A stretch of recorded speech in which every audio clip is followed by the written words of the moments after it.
Yeah. We're live now with Raphael Dawkins of That's Combat correct. Radio, man.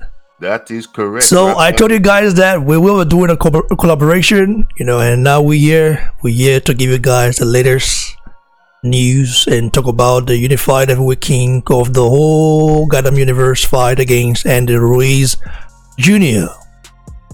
Yes. What's up, bro? I am very, very well. Very well. Glad of you to have me on. And yeah, looking forward to this live chat with you. So, let's talk about Andy Ruiz Jr. as a father, man. What are your thoughts? What are your thoughts about the guy? What are your thoughts about the guy as a father? Well, I rate Andy Ruiz Jr. I rate him. Even before this fight was made, Andy Ruiz Jr. was somebody that I saw him in the Parker fight, and I thought, yes, this guy is gonna do some serious things in the future. And yeah, sure enough, I thought that he won. I thought he beat Parker.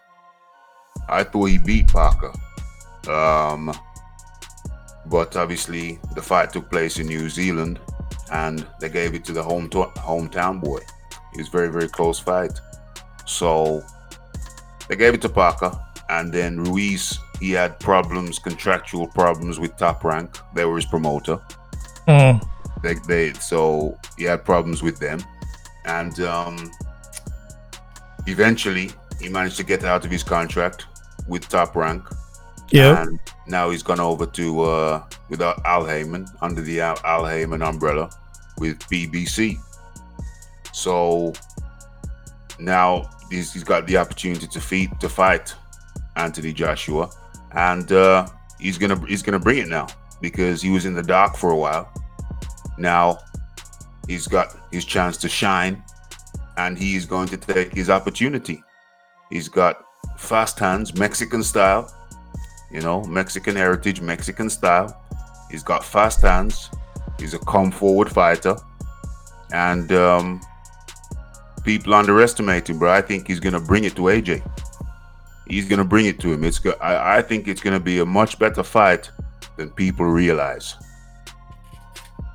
So, when you look at a guy, Andy Ruiz Jr., you look at a guy, you see that, okay, he's not a guy that has a physical, you know what I mean? He doesn't look physically endowed, No. or physically intimidating as Anthony Joshua.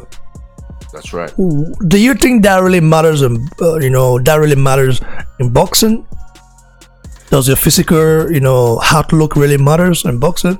Well, you see, you have to look back through the history of boxing. I mean, look at Larry Holmes. He didn't look. He looked strange. He didn't look. He had some kind of stick legs, and he had a pot belly sticking out. He didn't look. If you saw him on the street, you wouldn't think he was a boxer. But he was one of the best heavyweight boxers of all time, Larry Holmes. Yeah. If they didn't rob him, I think with the Spinks fight, that fight would have equaled Rocky Marciano's record in terms of number of wins. But they gave it to Spinks. That I think is the 44th fight or something like that. They gave it to Spinks, but anybody who watched that fight will probably say Larry Holmes won that fight. So what I'm saying is that you don't necessarily, as a heavyweight, you don't necessarily have to look like you're like a 100-meter sprinter. You know what I mean? You made me laugh in Japan, man. You don't have.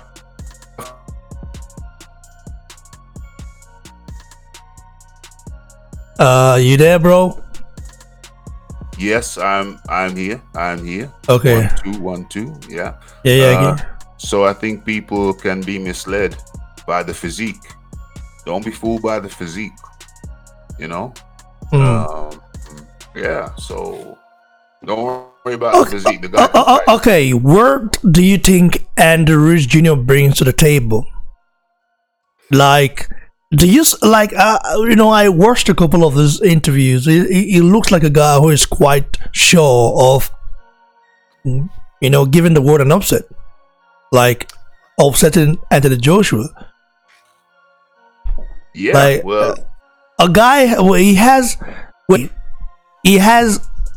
32 wins. Okay, just one loss to Parker. Joseph Parker, man. What? I mean, a lot of people, like, the pressure is on Joshua right now. The pressure is on the guy, and I don't know. Do you think Joshua can actually handle the pressure? Well, you see, the thing is this. The thing is this. Parker keeps coming forward. Yeah. Parker keeps coming forward, so he's going to keep Joshua busy. He is going to keep Joshua very, very busy. That was the danger. That was the danger for Joshua with the Big Baby Miller fight. But now we found out why Big Baby Miller. I call him Big Belly Miller. That was my nickname for him when I was on the Boxing Voice. Big Belly Miller. Big Belly Miller kept on coming forward, and with that mass, that big heavy mass coming forward constantly, I wondered whether by the 9th round, whether Jack would be tired. If you have a rhino or a hippo charging you down for 12 rounds, that's going to be difficult. But so I think Ruiz brings some of that element, but I think the force that he exerts in terms of the body mass, it will be less than Miller would bring. You understand? Yeah. He brings a similar element of pressure, but to a lesser degree in terms of physical mass. However, the hands, he's got faster hands. So what he lacks in that pressure, he makes up for with the fast hands. So I think we're in for a very, very highly entertaining match. I mean, on my channel, I do lives as well. Raphael Dawkins Combat Radio on my channel last night when we did the live, the opinions were so vastly different. Everybody thinks Joshua's going to win, yes, but some people think he's going to win from the first round to the third round, 1-3. Some people think he's going to win in the middle rounds, and some people think he's going to win by TKO in the late rounds, and some people think it's going to be by points. So the opinions on how this fight finishes is so vast. It is so vast. It is incredible. Yeah. That's true, bro. That's true. Let me see if I can play some interviews of recent interviews of Anthony Joshua. Let's try also break it down because there's a fight preview, yes. And it's good. It would be nice to touch on every subject, every topic, and also every corner of the conversation. Absolutely. For Ruiz Jr., he's a very calm and collective dude. Heyman is a guy who is being advised by him. You know what I'm saying? We know Heyman is the backbone of PBC and of course Deontay Wilder. So I saw an interview of this guy. Was Radio Rahim? I don't know if we can listen to it. Are you? Radio Rahim? He's big in the industry. Let's listen. Let's watch the interview and then we analyze it, man. Because it's something very strange here. Because I saw YB, the last ADBC Slayer, say that this guy might be a hitter. I don't know. Let's just check it out. Okay.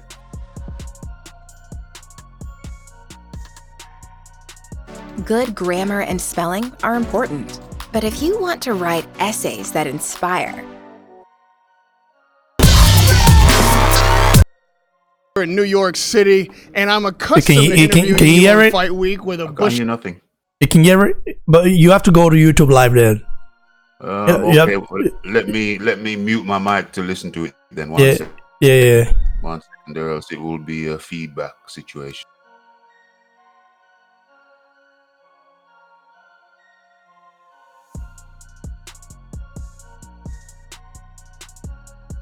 She had a hair, a full beard. You're looking mongrel.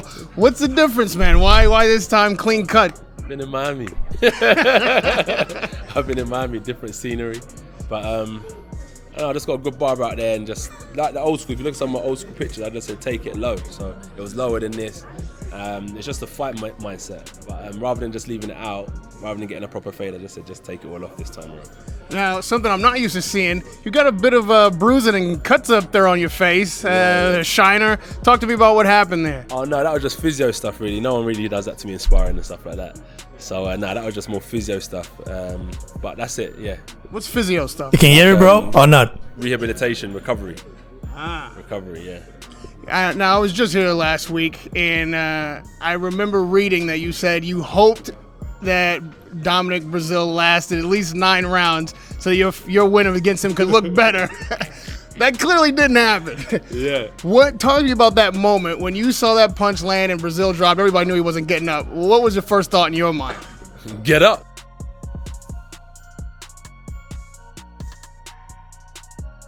Get up. You know, that was the first thought, but then I was like, damn, he just got hit hard. So he tried to, but it was over. As soon as that punch landed, you know, the normal person on the street probably would have stayed down. My mindset was like, come on, get up, let me see a bit more, because just before that moment it was getting interesting. Wilder stumbled him back, Breazeale hit him around the back of the head. So I was getting excited, so I thought a few more rounds of this. But Wilder was just sharper, slimmer, sharper. Breazeale was heavier, a little bit slower. So Wilder was able to get off his right hand. And it was a 1-2. It seemed like you say he's slimmer, sharper. He's a little bit more technique. Are you finding him a better, more pedigreed fighter than maybe in the last couple of years? How has your thoughts about him changed? Wilder, yeah. Yeah, he's definitely improving. Experience is the key. 40 fights in now, so he has to improve. It's not a matter of if, he has to improve. So this is a stage that he's at of his career where he's probably like peaking or peaked. So yeah, it's just like saying to me now, if I stay consistent now within my career, how much better will I be in 5 years? So you can probably see, because he's 5 years ahead of me, I've been doing it 6 years, 5 years, he's been doing it 10 years, 11 years. So it's just that kind of level. He's at a level now where he's like dominant and experienced. So it'll be a good time to fight him. Yeah, I've heard you talk about what kind of challenge he poses in the past. Sometimes, guys get frustrated. He's like, I'll spark him out, no problem. Yeah. Is he going to be a greater challenge going forward? The longer you wait on that fight, does it become a harder fight for you? No. Honestly speaking, that doesn't. Like, as you said, like 2 years ago, when I was like 3 years in as a pro, I was a different fighter. So 2 years fast forward now, if he leaves it another 2 years, I'm going to be another completely different fighter. So the longer they leave it, so I'm getting up to that stage where he is now, that 10-year period. Do you know what I mean? So he's getting to the stage where he's going to exit boxing. Another 3-4 years, he'll be moving on from boxing. Another 3-4 years, I should be the dominant force in the heavyweight. Lastly, unfortunately, we end up talking about cheating and PEDs more than we would like to. Obviously, this fight wasn't meant to be Andy Ruiz, but Big Baby Miller, he failed multiple drug tests. Can you walk me through finding out the news on that, and of course knowing how it would affect you in this fight night coming? I've fought fighters that have been on PEDs. I fought Eric Molina. After the fight, he got tested and he got banned because they found, I don't know what it was, found drugs in his system. I fought drug cheats before. It is what it is. They want to beat me that much that they have to cheat, so good luck. If they get caught, sorry, but if they don't get caught, they save themselves a beating anyway. So. Wait, are you telling me that if you had known he was a drug cheat, would you have still gone ahead with the fight? I'm just saying I'll still beat Miller anyway, so whichever way, it's like he's done himself a favor not taking the fight. He saved himself a beating. And lastly, 3 years ago, 2 years ago, every time I talked to you when over there, we were talking about coming to America. Yeah. We were arguing about whether or not you needed to be here. You said no. What do I need to come to America for? Britain is the hub of boxing. I'm the man. They got to come here. and here we are in New York. What changed? I'm coming on your turf now. No one wants to come fight me on my own turf. Not even UK heavyweights. Dillian didn't want to fight. Fury didn't want to fight. Wilder didn't want to fight. Miller didn't want to fight. Ortiz didn't want to fight. You know what I mean?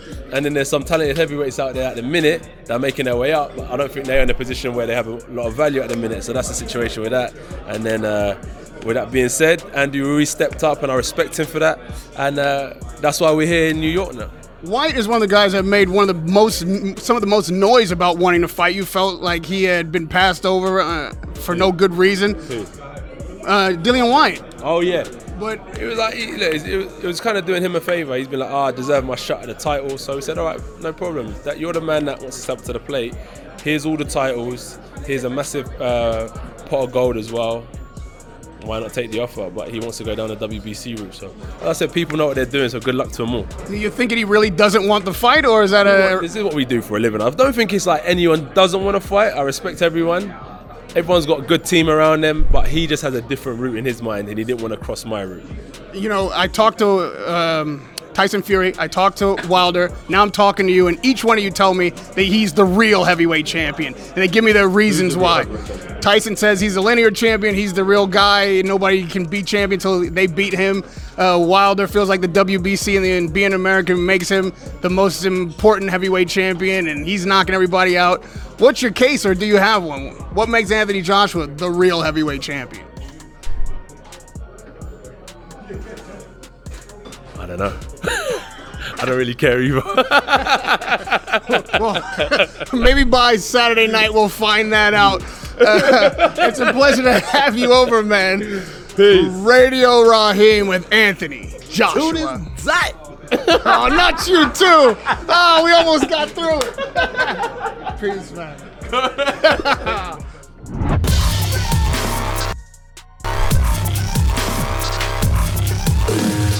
William Hill, sponsor. Hello, bro. You there? Yes, I just muted my mic, you see. All right, no problem.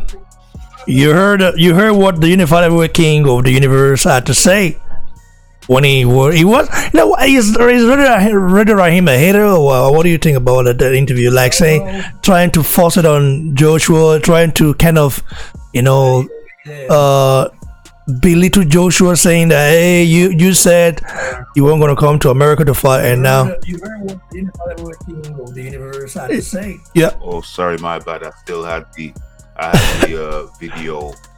I had the video still on sound, so. No good, bro. No problem. Yeah. Sorry, what was your question? Sorry about that. I said you heard what Radio Rahim. Yeah, said. Yeah. No, he said he kind of reminded Joshua. You said you weren't going to fight in US. Come to US and fight. Why are you doing it now? Is that a hater question or what? You weren't gonna come to the USA. Yeah. Why are you here now? Yeah. Yeah. It's a tricky question. It's a tricky question. What was the motive? I think that Radio Rahim. I think that he asked the questions. He asked the tricky questions. It's just like, remember when he asked Deontay Wilder, he said, what do you mean about such and such and such? And he goes, what do you, and then Wilder goes nuts. He goes, what do you mean? What do I mean? What do you mean? What do I mean? Your people's too. That's it. He said, Radio Rahim asked him the question. He said, "What do you mean about your people have been oppressed?" He goes, "What do you mean, my people? Your people's too." So I think your people's too. So Radio Rahim is the type of interviewer that he provokes. He asks the provocative questions. He pushes fighters. He pushes them. He asks them the awkward questions. He doesn't just do nicey. So, and me, I think that's a good thing. Why are you here? It's a good question. Why are you here now? So he provokes Joshua to explain why he's on American soil when he said before he didn't need to be. Same with Wilder. he asked a provocative question and he got a response. You see what I'm saying? So I think Radio Rahim is the type of guy who will ask provocative questions to push fighters, to big fighters, to, you know, to come out of the shell and explain themselves. So is he being a hater? I don't think so. I think he's just asking questions that people would ask, provocative people would ask, you know. But I can see the opposite side of the coin where somebody else might say he's a hater. Do I think he's a hater? No, I think he's a very good interviewer. A very good interviewer will ask uncomfortable questions from time to time. Yeah, okay, that's a very good assessment, you know, of the topic. You know, why be the ADB Slayer, the last ADB Slayer, kind of, you know, I don't know. Radio Rahim is a strange dude, but I think he's good at what he does, you know what I mean? So, yeah. So we're still on the water, Brazil hype train. What are your thoughts about that fight, by the way? I mean, I keep getting messages every time that Joshua needs to outperform Deontay Wilder, needs to go, but they are forgetting that. Sorry guys, I'm just kind of, you know, my brain is just filled up right now, and just kind of, you know, it's stressful when you get lots of messages from people saying that Joshua needs to outperform Wilder. He needs to beat Ruiz Jr. in a impressive fashion. They are just forgetting that Ruiz Jr. is not dominant Brazil. Like, he's never lost. He's lost once against Parker, but that loss can be argued as a win for him, because if you go watch that bout, I don't know if I can play it right now. I don't know if I can play. I don't know if I will get a copyright claim. But I don't know. You know, nowadays some people are strange, and don't play it, bro. Don't play it, because I was on a live last night and I played a clip. I played a little clip of a Eddie Hearn interview after the Devin Haney fight. I played a little clip, not even the fight, just Eddie Hearn's interview of IFL. No, from Sky.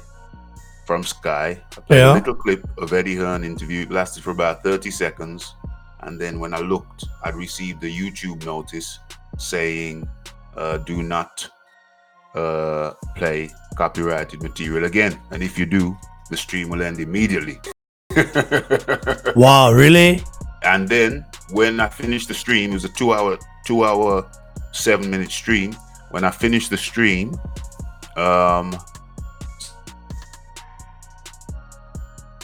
you had to delete it, right? Hello? I think we lost her. I went to look back at the video of the recording, and it wasn't there. He said it's blocked in your territory. It was blocked. Wow. They blocked it. So then I had an idea what the problem was. So I looked in the screens, I looked at the problem, I looked at the issue, and they said this is blocked in the UK, Nigeria, because I got some Nigerian following now apparently. Yeah. And this territory, that territory, it can be played in the USA, but it's blocked everywhere else. So I said, oh my Lord. So I just went into the video, I edited the part out, clipped it out, and then as soon as it finished it editing and loading and uploading, the video was up again, no problem. But just because of that 30 seconds of that clip, boom, they blocked me. So I don't know how some people get away with it, but I didn't get away with it. I had to edit it out. So yeah, you have to be careful with that kind of stuff, you know, that kind of material. Some people get away with it. They play little clips and they speed it up, play it at a faster rate, and maybe the algorithms don't recognize it, so it goes through. But yeah, you have to be really careful, bro. Well, that's my experience anyway. Yeah, I understand, bro. Thanks for the lesson, man. Yeah. Maybe you're in a different territory though. Maybe you might get away with it, but me in UK, England, Nah. You know, at one point I got a copyright strike from PBC. You know, like 2 copyright strikes, and you know what happened? If I had gotten another one, my channel would have been terminated. You know what I mean? So. Wow. I got from people are telling me why you don't like him, why you did that, why you don't talk good about it. Listen, I even tried to write them an email to kind of plead, you understand, that hey, please, this can get my channel, kicked, terminated. Please don't do this. You know what I mean? Just retreat your copyright claim, and then I won't do it again. But they didn't do it. I don't know if it's him himself or just other people. I don't know, man. Just crazy. Yeah. But I think your question was, we have to be careful as creators now. Very, very careful. I think your question was, what was it you're talking about? Ruiz, the loss. You people saying that Joshua's got to be more impressive than Wilder. Well, listen, Wilder was fighting a guy who'd fought 3 times in 3 years. He's a lower caliber. Okay, Ruiz hasn't been fighting very much because he was in a conflict with his promoter. That was Bob Arum, Top Rank. He was in a conflict with them and he was trying to get out of his contract. He eventually got out of his contract and is now with, funnily enough, BBC, Al Heyman. But he's a higher caliber fighter than Brazil.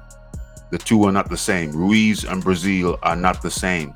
He's a higher caliber fighter. And also, that's one factor why the fight's going to go longer. The Joshua v. Ruiz. That's one reason the fight's going to go longer. Another factor, other than Ruiz being better than Brazil, is that Joshua,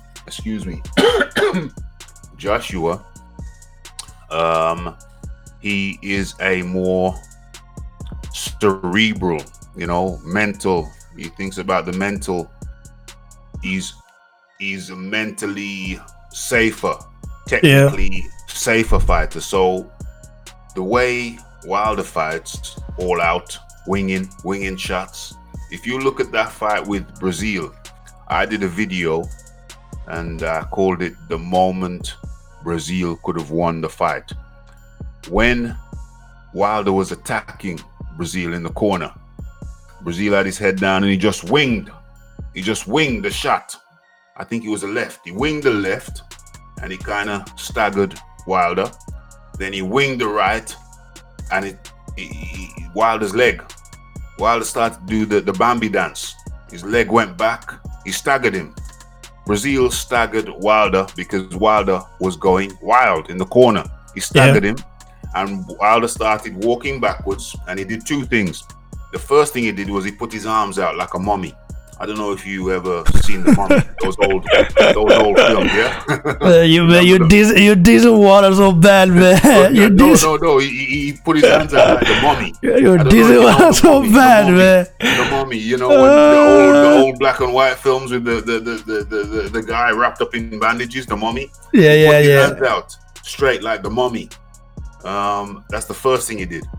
Then the second thing he did when Brazil came into the attack was he hugged him, grabbed him and hugged him, and then they fell back on the ropes. So you see, AJ is more mentally aware of the risks of going wild. He's more mentally aware of the risks you of going You wild. also have to remember when he fought in, was it not Azerbaijan, against a very good amateur boxer at that point, right? And he went really wide and then got caught you know what I mean, and got countered and got wobbled. And I think the guy won the bout anyway. Then Joshua got the silver. Right. So he learns from that. He's learned from that, So when he's attacking now, he attacks, but he's aware of the risks. Whereas when the difference is when Wilder attacks, he just goes all out. And if Brazil hadn't been so staggered, Brazil could have beat Wilder in that moment because Wilder was reckless. You mean Brazil? Brazil, Brazil. Okay. If Brazil hadn't been wobbled beforehand, when he wobbled Wilder, he could have finished him because Wilder is defensively reckless. when he's on the attack. He leaves himself open.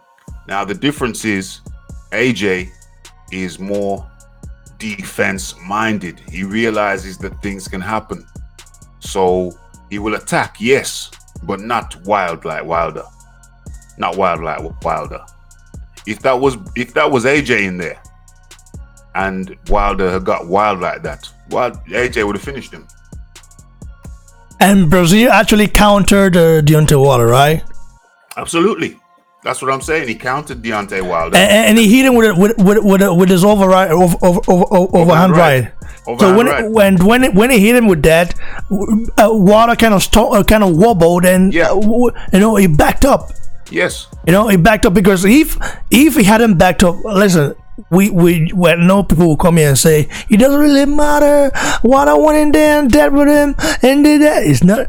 Listen. There's a reason why Shelefinko, when it comes to Wilder fighting Joshua, there's a reason why they have some kind of restriction to make that bout happen. Well, not just they don't have reservations just about Joshua. They don't want Dillian Whyte anywhere near Wilder. And it's strange. Looking at the fact that Dillian Whyte has already lost to Anthony Joshua, I mean, they should be confident they can beat Dillian Whyte. If they're not confident they can beat Dillian Whyte, how can they even get him with Joshua? That's strange. I mean, people are saying that Joshua. Do you think Joshua needs to fight Wilder to solidify his legacy? Do you think Joshua needs Wilder to kind of make himself, then increase his profile and then solidify his legacy as a fighter? Well, my views are controversial. My views are controversial on this. My position is that because Wilder is proving such a difficult guy to get in the ring, because he's proving so difficult, AJ has a lot of top quality mandatories to deal with. I say deal with your mandatories, and when Wilder is ready to fight, then fight him. But you can't keep going to the guy with these offers when he's turning them down constantly. He's saying no. Forget him then. Forget him until he's ready. You can lead a horse to water, but you can't make him drink it. That's true. Leave the guy until he's ready to fight. Clearly, Wilder is not ready to fight. He's not ready to fight Joshua, and he 100% is not ready to fight Dillian Whyte. 18 months, Dillian Whyte has been the #1 ranked in the WBC, and for 18 months, where's the interest? Where is Wilder's interest in fighting Dillian Whyte? None, zero. So if he doesn't want to fight Dillian Whyte, why would he want to fight Joshua, an even harder opponent? He doesn't want it. Why is the WBC protected the Wilder? Why is the WBC always quiet whenever Wilder says some BS stuff, especially when he talked about killing someone in the ring? Well,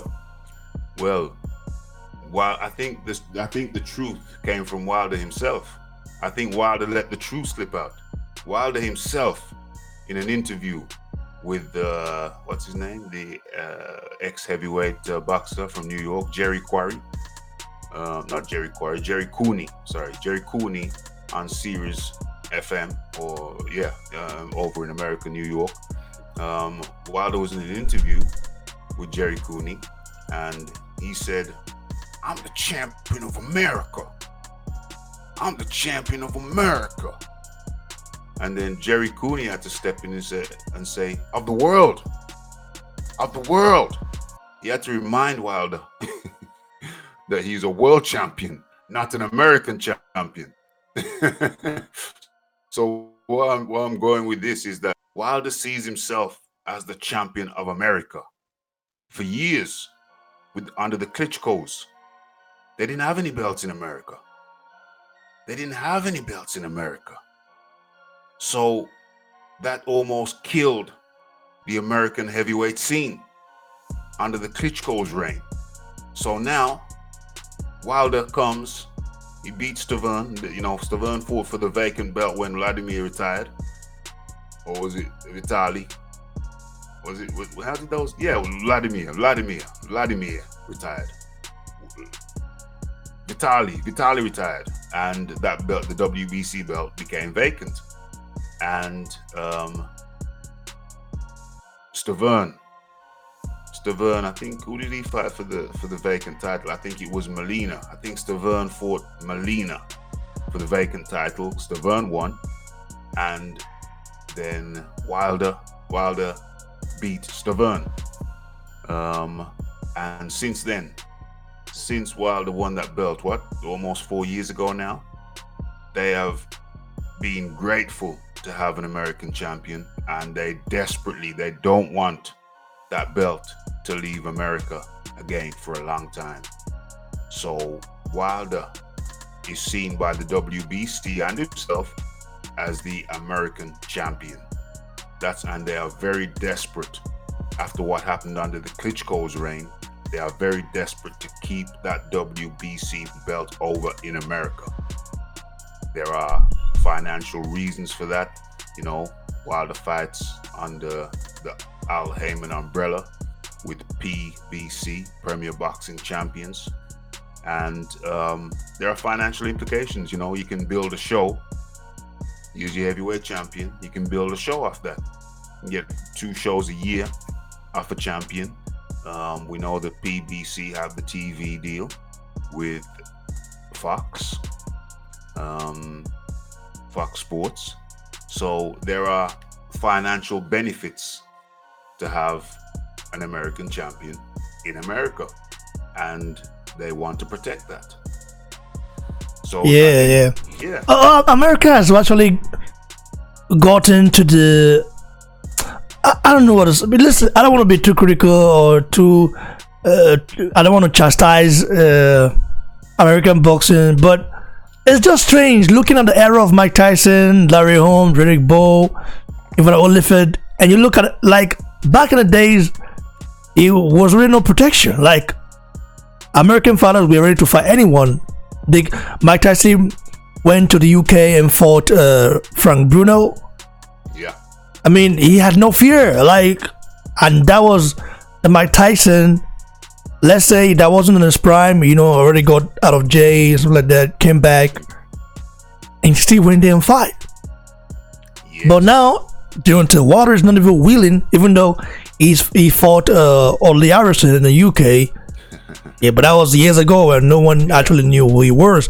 No, but now he's not even willing to travel to the UK and fight there. Like, they kind of delayed and continue to drag on this Joshua negotiation, making people look at Joshua like a bad person or someone who doesn't really want to fight.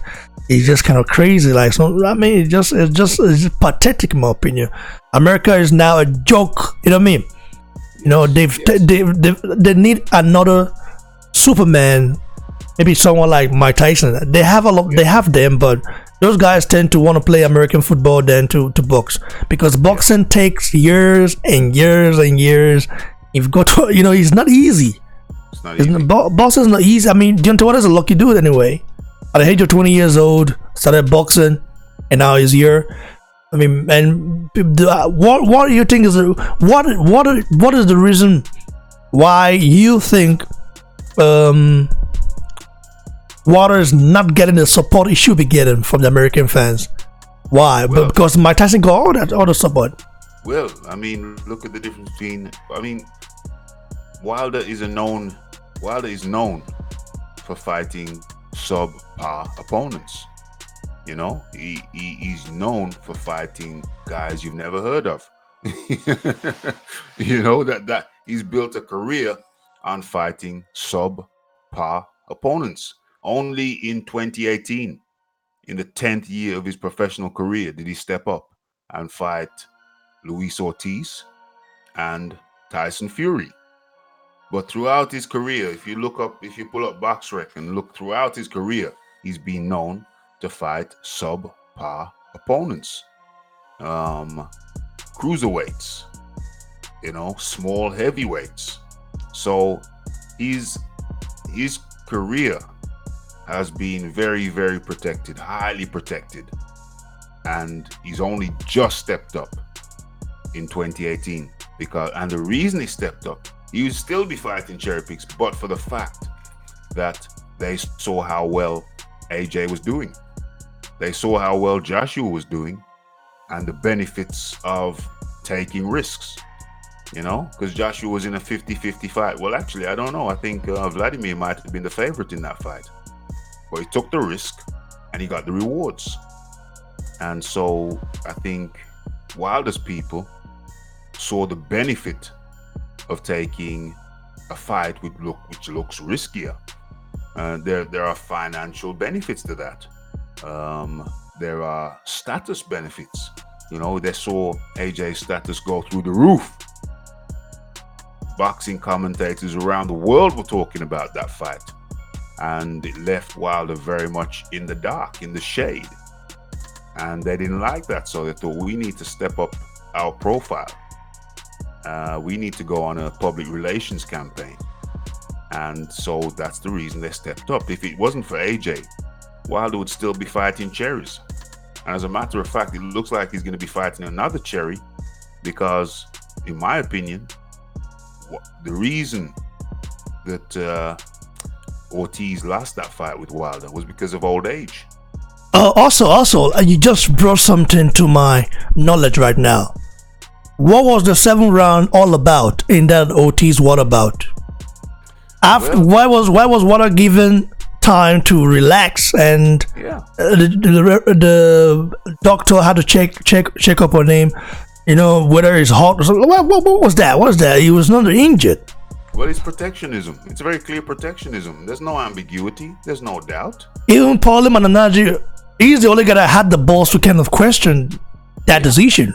Yeah. What is this? It's very, very clear. It's very, very clear. Is it because Rahim don't want Wilder to lose? 100%. 100%. It's very clear what happened.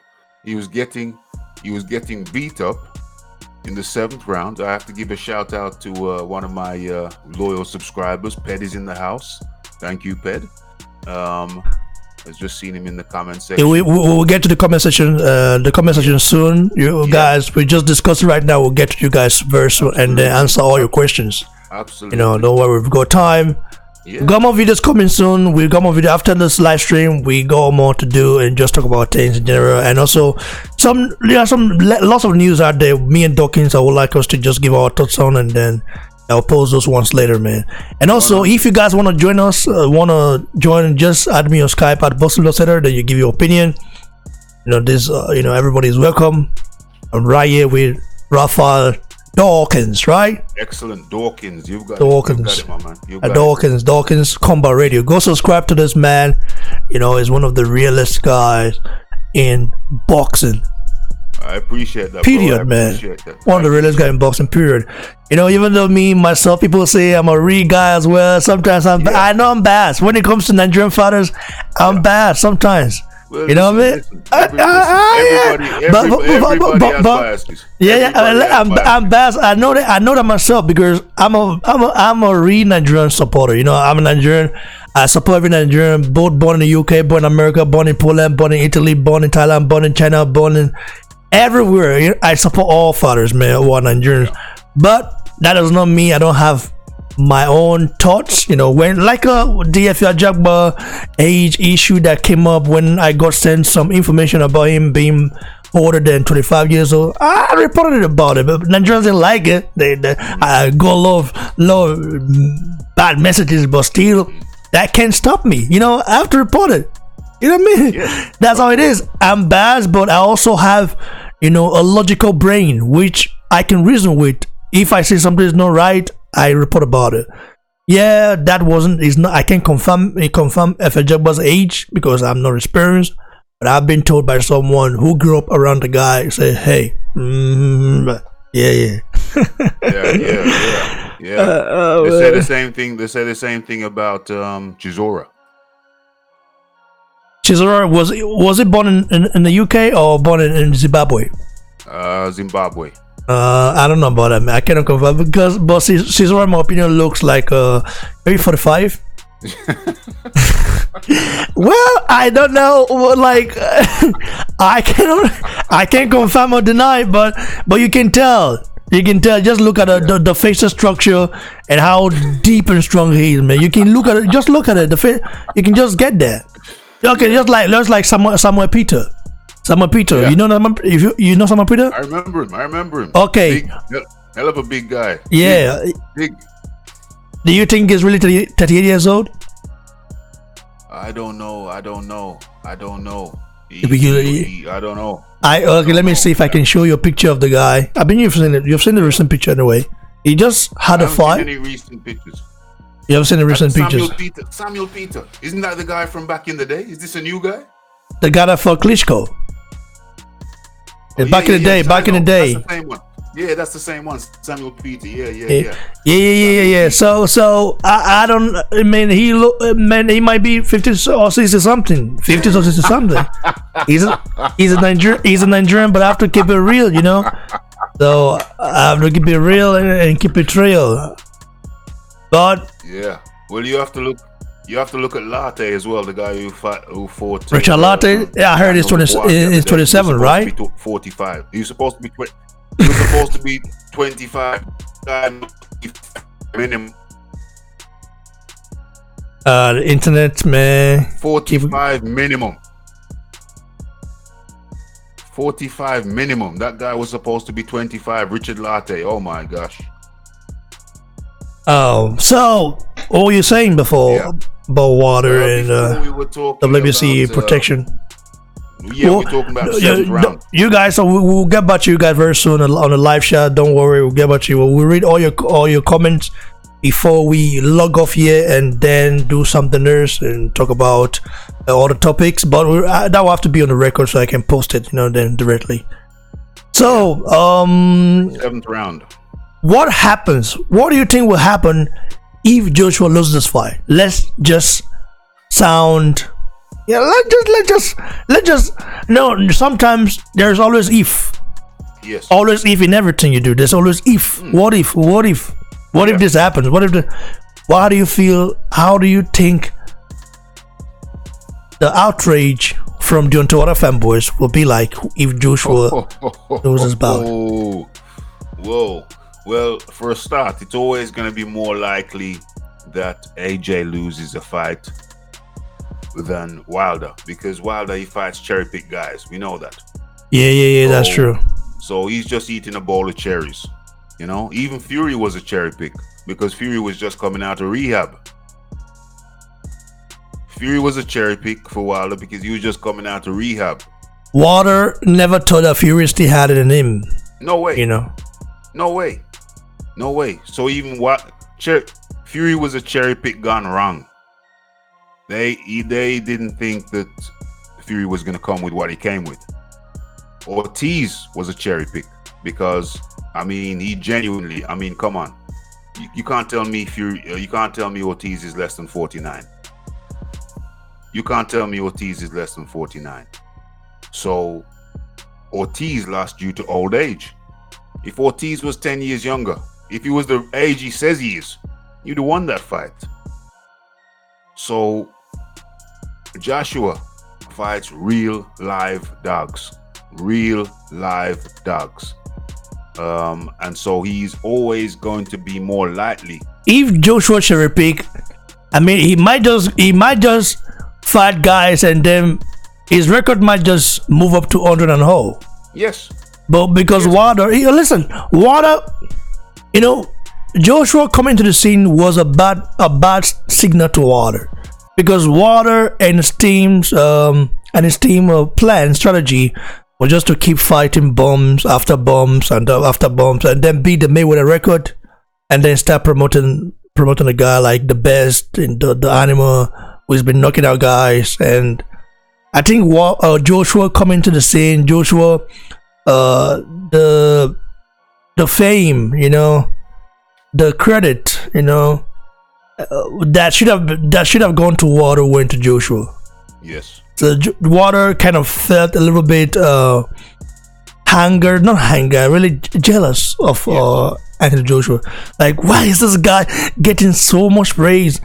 And I'm not. Like, I've been pro more than this guy. You know, I've had the WC belt for a long time more than this guy. And, you know. So, by the way, Charles Martin was being advised by him, right? Yes. And why did Rahim allow Charles Martin to fight Anthony Joshua and not Deontay Wilder? That's a tough question. That's the question that, you know, people always ask, and it's a really tough one. I mean, Charles Martin was there in the same camp under the same umbrella, PBC umbrella, as Wilder, but instead of letting Wilder fight Charles Martin and getting 2 belts, he let Charles Martin come over to the UK and fight Joshua. That's perplexing. Another one that's perplexing is PBC, Al Heyman. PBC had the opportunity to set up a fight with Parker, Joseph Parker. Parker went over there, you know, to talk, you know, get into talks to fight Wilder. But they offered him, reputedly, in between $600,000 and $1 million, you know. And then the Parker camp said, well, listen, that money we could get locally. We could get that money in New Zealand. So there's a couple of moves that are very inexplicable. Yeah. Charles Martin. Why did they let Charles Martin come and fight Joshua in the UK? And why did they not seal the deal after that with Parker, so that Wilder could have had 3 belts. He could have had the WBC, which he has. He could have got the WBO from Parker, and I think he could have got Charles Martin's belt. Was that the IBF or something like that? So he could have had 3 belts potentially, but I don't know. It's inexplicable. That answer is inexplicable. Why they let Charles Martin come over to the UK? Was it money? Because we know that their PBC have some financial issues. Was it the money? Where they said, yeah, go and get some money, go and bring us some money back, you know? And then certainly must have been the money why they didn't make Parker a better offer. And also that speaks to the drawing power of Wilder, or the lack thereof. Because if he had bigger drawing power, he would have had bigger financial backing. But because his drawing power was so low, so little, that's why those fights didn't happen. You know. His drawing power now. What do you think his drawing power is now? How do you see his drawing power right now, man? Has he elevated his drawing power, or still? Oh yeah. Well, all the numbers say so. You know, his social media numbers have, you know, trebled, if not quadrupled. You know, 3 times or 4 times what they were. He's better known. And he's achieved all of that by keeping, like Joshua said, he keeps my name in his mouth, but he doesn't want to fight me. So he's put AJ's name in his mouth, keeps it in his mouth, but doesn't want to fight him. So he's built his name off Joshua's by keeping Joshua's name in his mouth. And so now, yes, his drawing power has increased because, you know, he's the American king. And he wants to fight the African, the European king, you know, the world king. The American king wants to fight the world king. So yes, you know, it's like they're looking. He's successfully tied his name to Joshua's name. So of course, yeah. Whenever you mention Joshua, you tend to remember Wilder. Yes. Now it's like that now. Yes. Wilder is a cloud chaser, a real cloud chaser, bro. Well, you know, I mean, it's my like, God. I mean, have you? Do you ever remember the time Deontay Wilder had like? Let me check on Instagram right now, man.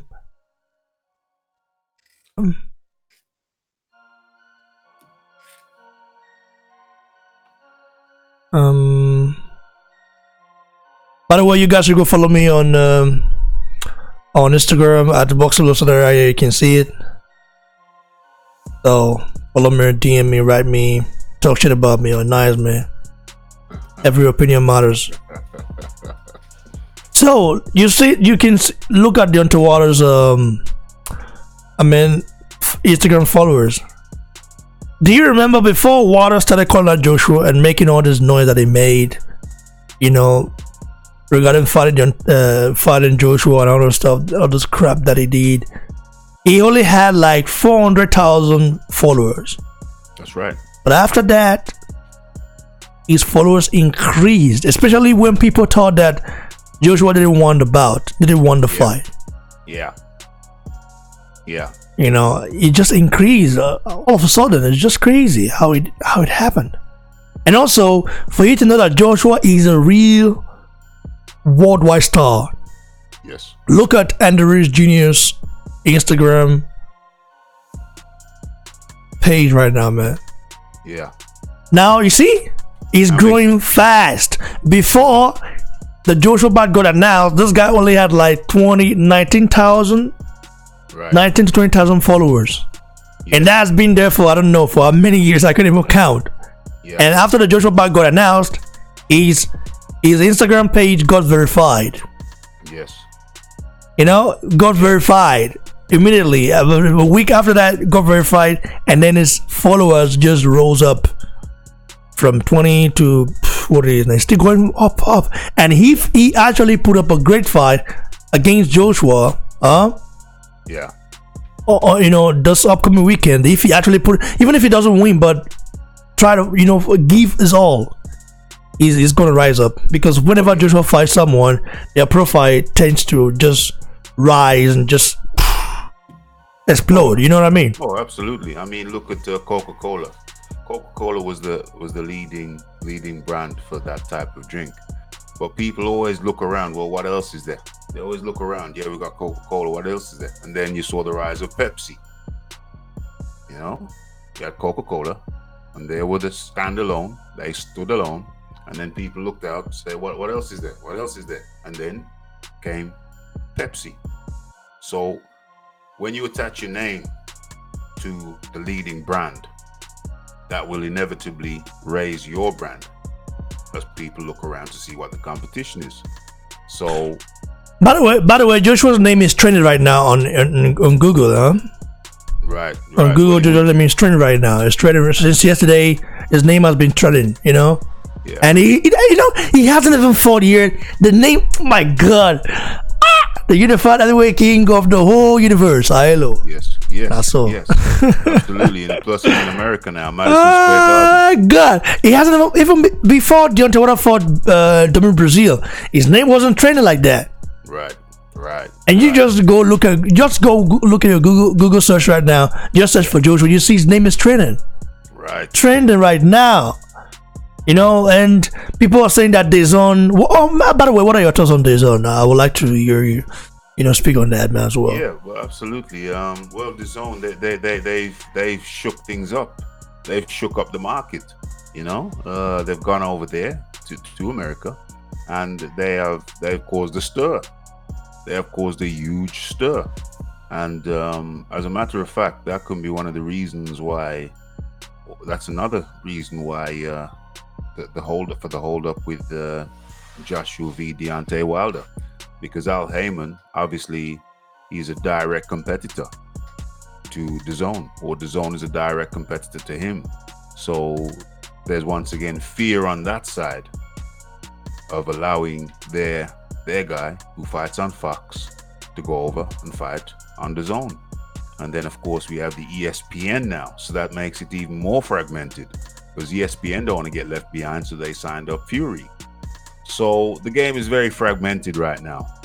So the zone is a good thing for the fighter, in terms of what they're paying right now. It's a good thing for the fighter, but it has increased the fragmentation of the scene, particularly the heavyweight. Did you heard what Deontay Wilder fanboys channel said about DAZN, saying that DAZN, their first comment about DAZN was, this is an unknown app, it's not gonna work, it's a live streaming service, it's not a app. Right. Yeah, you can get it on your phone, on your TV, on your Xbox, a PlayStation. Yeah, we know that, but it's not a app, it's a live streaming service. and then they said where he's not gonna go far. And then when they signed Canelo, it was like, oh yeah, but Canelo is only the big star there. And then Joshua is fighting there. And then Golovkin then came in. David Haney. What do you think of that Devin Haney? I don't know how to pronounce his name. Yeah, Devin Haney. That's how you pronounce it. That guy, he's a real monster. Yeah, he's monster. He's one for the future. He's 20 years of age. He's got 22 wins. He's been training out of the Mayweather gym under his father. But DAZN, they haven't even been in the game for 2 years now. Is he up to a year already? No, September we make it a year in America. Yeah. I've had DAZN here in Germany for, I don't know, since 2016. Yeah, it's been here since 2016. Right. So, but in America, they just launched in America last year, and they launched it in Spain this year and Brazil this year as well. So, and Brazil, if you go to DAZN Brazil account right now, YouTube account, they already have 1 million something subscribers. Yeah, I think I watched your program the other day where you went to their page. Yeah, they're in Brazil. I mean, they haven't even launched fully yet in Brazil, and people already subscribing to the app. And you look at DAZN USA on YouTube, they already have 100 something subscribers. DAZN they're not joke. I know how they were able to kind of, there's Sky in Germany as well. They have Sky in Germany like they have in the UK. So over here, they have managed to kind of just push the Sky platform apart. Even though Sky is still very much active here, but DAZN, if you want to watch a lot of news and a lot of sports now, you gotta go to DAZN and watch it. Right. They are just taking over. Like, although Sky do have a kind of a connection with them, especially an agreement. I think Sky has some rights to kind of televise their stuff, their sports in their platform. So Sky can also do that as well, but maybe they can show some highlights, know. We'll show some highlights it's from DAZN. The DAZN logo is always there, and they kind of accepted the fact that these people are not going to stop. And DAZN in Italy, they're making waves there, in Spain now, in Brazil, in Japan, in Canada, in Germany, in Austria, and in Switzerland as well. So they're now in the Asia market, present in the Asia market, present in the American market, present in the Latin American market, present in the European market, and it's just left for them. The only thing left now is the African market. If they're gonna launch their platform in any African country, they either have to launch it in Nigeria or in South Africa. Right. Because those are the two powerhouses, because if something can spread all over Nigeria, it can spread. Other African countries will get to understand it more better. Just like when music comes out, Nigeria always tends to push it, or movies like that, they push it, and all over the continent, people start watching it. South Africa also has a very huge platform as well. They have the ability to kind of, market it properly, promote it and spread it all over as well. So if they can launch in either Nigeria or South Africa, that will actually be an amazing thing for them. Absolutely. Yeah, they're causing waves. So so people said DAZN, the Deontay Wilder fanboy said DAZN is about to be sold. That, and Eddie Hearn gave his opinion on that and said, well, that's a lie. You know what I mean? So I looked into that on my show last night. Why do people have to? And also this Brazil news, Brazil saying that Joshua punched like a girl.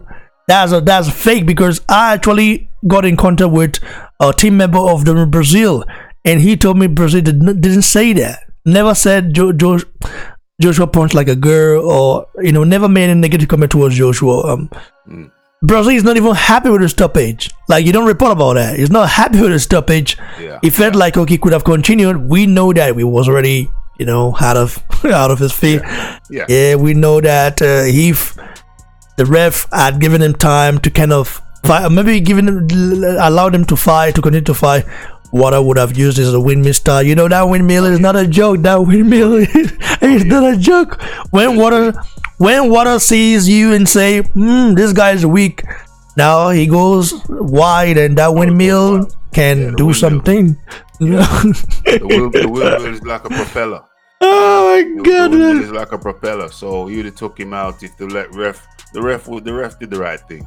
The ref did the right thing. He was finished, and it was a good stoppage. Now, as far as Joshua versus Ruiz, like we said before, Ruiz is a better caliber opponent, and Joshua is more. His attacks are more intelligent. So therefore, he's not going to go windmilling like Windmill does. Windmill will get caught out because of his windmilling one day. Yeah, because he's not defensively sound when he's on the attack. Whereas Joshua is more defense-minded. He still keeps his defense in mind when he's in attacking mode. When Wilder is in attack mode, he leaves his head exposed. And he almost paid the price in the Breezel fight. He almost paid the price. Brazil. Yeah, that's true, bro. So this bout, Wilder Brazil fight was a good fight. Well, this weekend, the unified heavyweight king of the whole universe, we're going against Andy Ruiz Jr. People tend to want to associate Andy Ruiz Jr. to Mexico. Yeah. I still feel like he's an American. Yeah, he has Mexican heritage, definitely, but nationality wise, he's American, I guess. So what do you say? I think and Mexicans tend to support their fathers a lot more than the African Americans, you know. Oh, definitely, big time. They go to every fight when they hear there's a Mexican fighting the La Raza, they go there. Like they just so supportive of their fathers. Very proud. What's wrong with the African American audience? You know, why they don't support their fathers? Why do they have to support those rappers, those mobile rappers, and those King Kardashians and BS celebrity shows, and they cannot support their fathers? You know, these are athletes. You know, they have to support them. I know they support American football and basketball. Yeah, we know that's a huge sport in America, but I feel like boxing, you know, is is a huge sport in their country. You know, I think that it needs the support. Even boxing, yeah, the UK love boxing. That's because the UK love every sport. You know, they tend to support every sport. If you imagine on DAZN, I watch some UK sports, British sports. That's golf. They tend to support it. You know, they tend to support it. They just, you see people so many and they're sharing, just like the way they share in a boxing arena. They tend to share for their people, and it's very interesting to see. America will say, well, we have basketball, we have American football, we have NFL. Blah, blah, blah, blah. That's not an excuse, man. You have to support every sport, as long as that sport is a legit sport. And also you have people that you have African Americans, you know, who are legends already. Muhammad Ali, if I only favorite Bo, Larry Holmes, you know, Sugar Ray Leonard, all those guys, Marvin Hagler. Yeah, they can't even count. So you've got to support it. I mean, that's why I think that like Americans in general might be casual fans, man. You know, people will say, well, what are you talking about? It's BS. I feel like when you only support the sport when it's good, and not when it's in good shape, you support the sport, and when it's not, you don't support it. I don't think you're a real fan.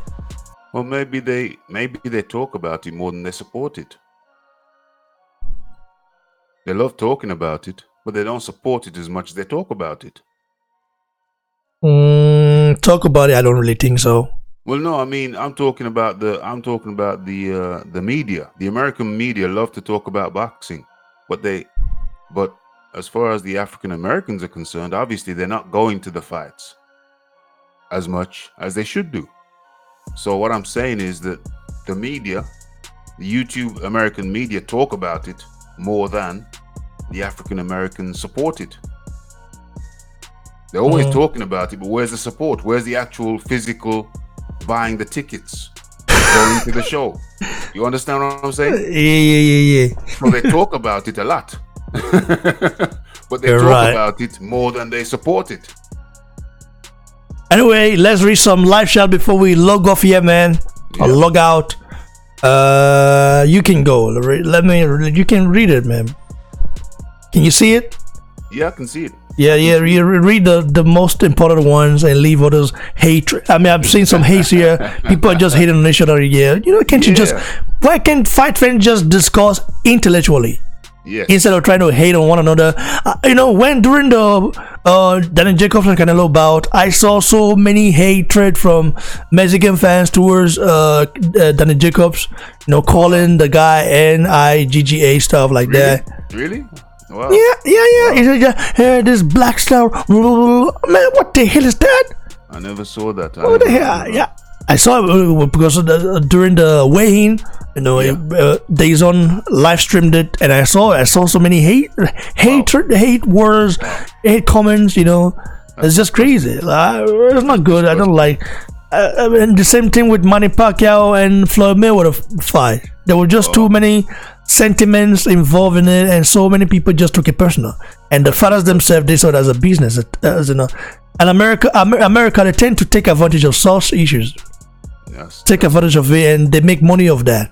It's crazy. It's disgusting, in my opinion. So It's disgusting, man. So what we got here? We got Plus Owalabi. He says, well, first of all, he says AJ isn't doing well on sparring, and then he says Andy Ruiz is getting in trouble, is in terrible trouble. So maybe he meant AJ is doing well in sparring and Andy Ruiz is in trouble. I'm assuming that's what he meant. Yeah, I guess. No, anybody can make mistakes. Yes. Igbins Kelvin.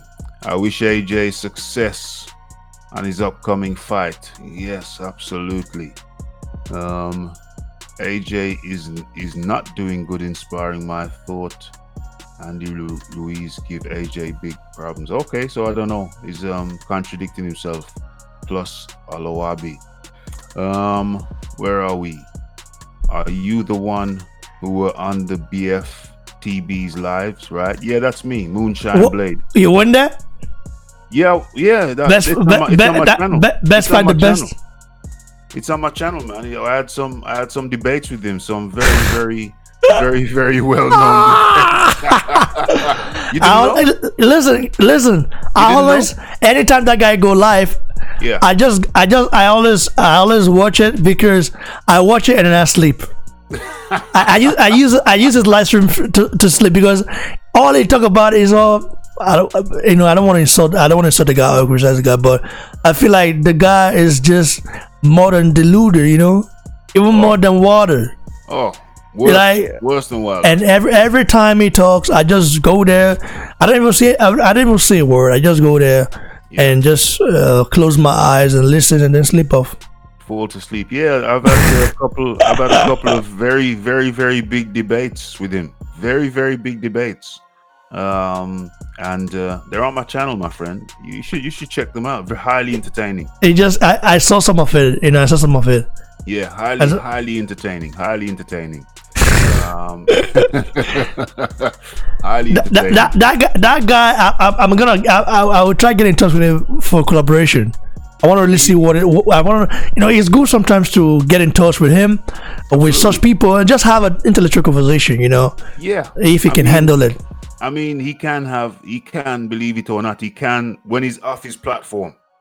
On his platform, no. But if you get him off his platform, I was on a live the other day with another guy. And, I mean, as soon as he saw me come in the chat, he was there first. He got out of there.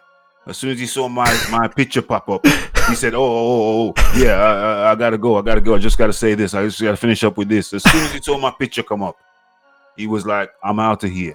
I wasn't going to come with any hostile reaction, I was just gonna be chill, but he saw my picture come up as one of the co-hosts. He didn't know I was a co-host on that show. He saw my picture come up and he said, I'm out of here. So I never got a chance to speak to him, but I would have been chill. you know. But when you're on his platform, oh, it's pure aggression, pure aggression. But yeah, man, I've got a couple of very good videos of our debates. Funny as hell, because to me, it just amuses me when someone's going crazy, you know, barking like a mad dog. To me, it's just amusing. So yeah, who else? That was Moonshine Blade. Moonshine Blade also goes on to say AJ is more strategic and uses skills and plans. I have to agree with that. Ace Golden Gloves. Yep, I agree. Breezel rocked Wilder clearly in that fight, and everyone seems to be overlooking that for some reason. Yeah, absolutely. If he gets clipped by AJ, even if AJ is hurt, he'll get got for sure. Moonshine Blade, Ortiz was able to take advantage of that. Ortiz, yeah, Ortiz. Like I said before, the only reason Ortiz lost was because of old age. Ortiz has got to be 49. Ortiz is even older than Richard Latte. You know. Ortiz is 15 years old, man. He's an old man. He's an old man. Come on. There's no way he's 39. No way in hell he's 39. That's why, yeah, lots of people try putting pressure on Joshua because of Deontay's knockout. But I agree that AJ is more mentally aware and stable for the fight. Yeah, he fights more intelligently than Wilder. Wilder's power cannot be denied. Wilder's ability to knock people out cannot be denied. No doubt about that, man. That's true. No doubt about it. Cannot be denied. But when he's in attack mode, he leaves himself open. His defense is nowhere to be seen. And a technical boxer. Do you think Usyk can beat Wilder? Usyk, I do think that Usyk stands a very good chance of, in the same way that Fury, look what happened with Fury. In the same way that Fury outboxed Wilder, I think that Usyk is smaller though. Yeah, Usyk is smaller. I think that Usyk, he doesn't have the reach of Fury, but one thing about Wilder, anybody can outbox Wilder, but when he lands, that's the question. That's the point. You know, that's why I always say I think only Joshua will be able to beat Wilder and will stand in power to power. Yeah. All the other guys, Fury is a huge guy, a big guy, can box, you know, can move for a big guy, but don't have the punching power. And that's it. I think Usyk can outbox Wilder, but the second part of that is Wilder can still knock him out. He could outbox him for 12 rounds and still get knocked out. That's the thing with Wilder. His power is undeniable, you know? So, yeah. That's it, Ped from the UK, another UK guy, good guy. He's in the house. What else do we have? We have Mad Mike. Get back to the topic 8. Okay, thanks, Mad Mike. By the way, you guys should go subscribe to Raphael Dawkins. Sorry for the name. I am not that. I'm still finding a way to pronounce it better. But go subscribe to, let me say, RD Combat Radio. Yes, Raphael Dawkins Combat Radio. Okay. Raphael Dawkins Combat Radio, much appreciated. Yeah, so that's pretty much it. So we'll be right back, but we're not gonna go live now. Maybe tomorrow might go live again and talk about the press conference or weigh-in and stuff. You know, we just have to do something, man. You know what I'm saying? Of course. We gotta keep it rolling, keep the people informed. Yeah. And then we'll get back to you guys. But now we have to go do the record and stuff, you know. And I will post those ones later. Thanks for joining me, guys. Stay tuned for more collaboration in the future with Raphael Dawkins Combat Radio, man. Absolutely, 100%. Go subscribe to his channel. Go subscribe. Let me show you guys his channel right now, man. So you go subscribe. So I put my nut. Oh, thank you. Appreciate that.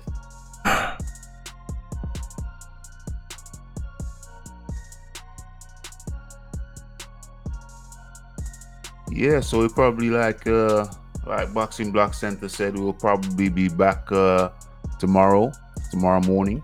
to give you more news and updates on everything around and surrounding this this fight. So that's his channel.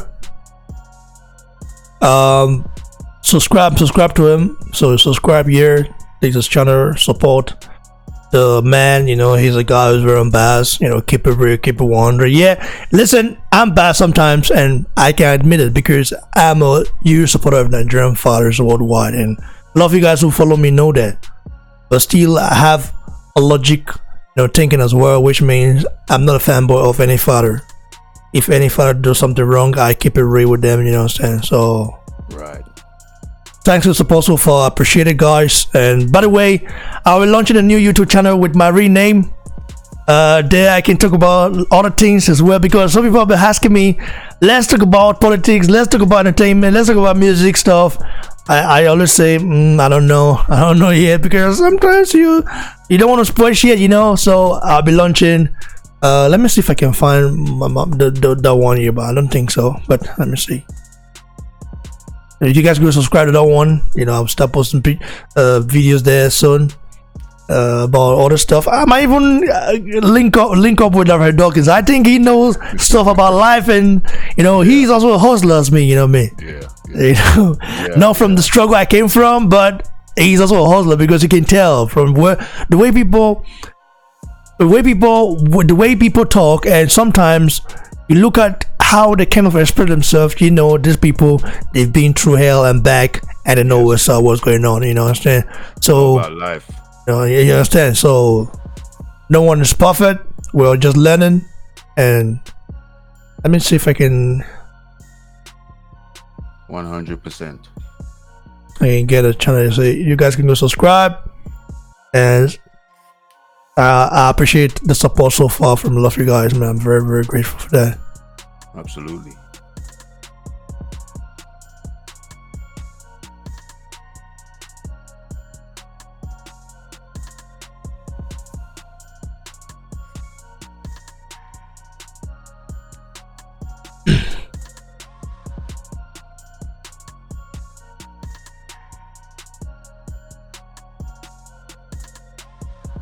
Ruiz Jr. must put up a good fight or risk, because if Ruiz Jr. don't really perform well, I don't know, man.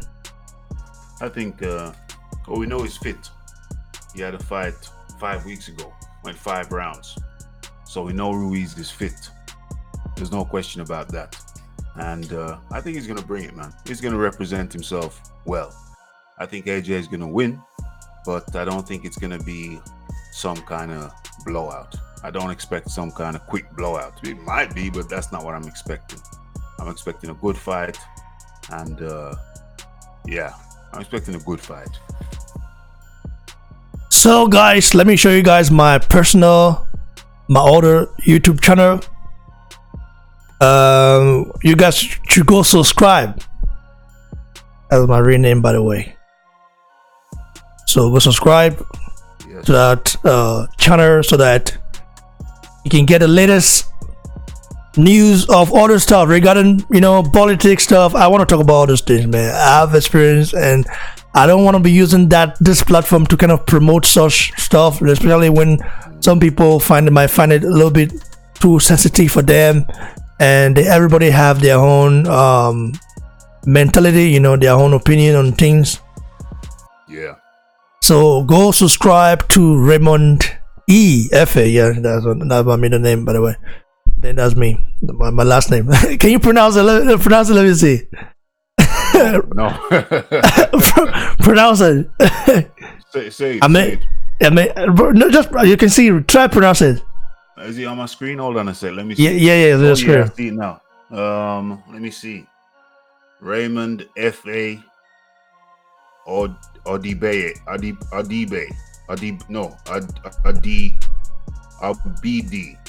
Raymond FA Abd. That's how I see it. That's Raymond FA Obede.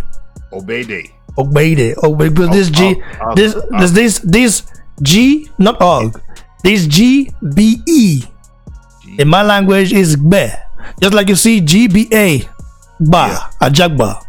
Yeah. You see? So how do you pronounce it again for me? This GBE is gbe. Say gbe. Be. Gbe. Be. Okay. Ogbede. Obeyde. Yeah, Ogbede because this. Obeyde. Yeah. Oh. It means family never falls. You know what I mean? Oh, excellent. No matter how much you tend to try to develop a family, it never dies, man. That's awesome. You know, that's just how it is. Even if you have a problem with your siblings, your cousins, stuff like that, Yeah. it remains intact. At the end of the day, people come together. Absolutely. You know, understand? So that's what it means. And for FA, everybody already know this. Yes. No, you people who are Nigerians, they already know it because this one FA means wealth or riches. Yeah. Wow. Excellent. Yeah. So yeah. Excellent. So go subscribe, guys. I've not posted anything yet. You can see no content, nothing.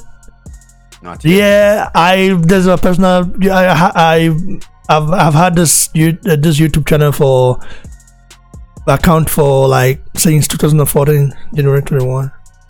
So I've just used this is where I used to actually look at the watch some videos of many of many channels, man. You know what I mean?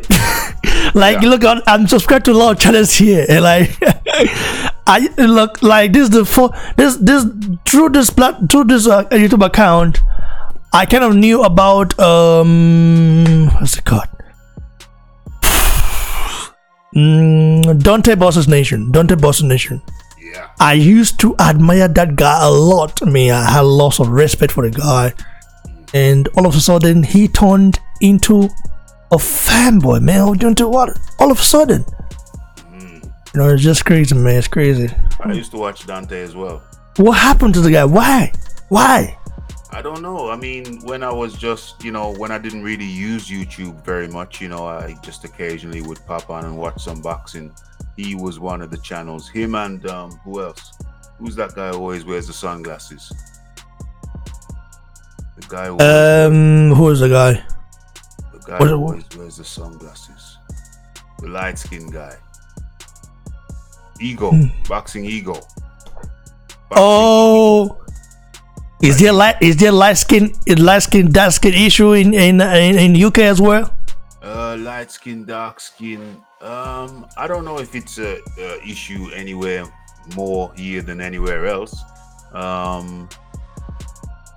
Light skin, dark skin. I don't know if it's more of an issue here than in America. Is a huge issue, man. Is it? Yeah. I heard. My cousins there always tell me.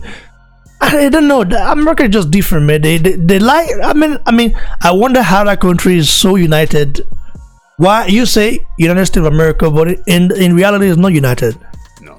I just think there's a lot of things going on there that they don't want the world to know. But anyway, it's just how it is, man. I'm glad that I've been able to travel around the world, speak so many languages, get to learn about people. I've actually been talking about such things here on this channel and on this my personal channel. Yeah. So go subscribe, man. I've not even posted anything stuff that yet, but it's coming. I just want it to get to some certain subscribers here, because I've had like 4 subscribers there since 2014. yeah. I didn't even post any stuff there, man. So, bro, thanks a lot for joining me. I appreciate it. Do this more, often, so that we need to grow each other's platform. Of course. Yeah, I might have a bigger platform than you. You might have a bigger platform than me, but it doesn't matter at the end of the day, because we are helping each other, man. Because 100%. we are the saviors of boxing. 100%. Because no one talked about what we talk about. We have the nerves, the energy, the hunger to do things and talk about it. But some people just tend to be collecting paycheck from PBC and they're cool. I know some channels that collect check from some certain promoters, you know, they just collect check just to keep their name, you know, their name out there still. Ah man, fucked up, man. Yeah, it's messed up. Cheers, bro. Thanks for the.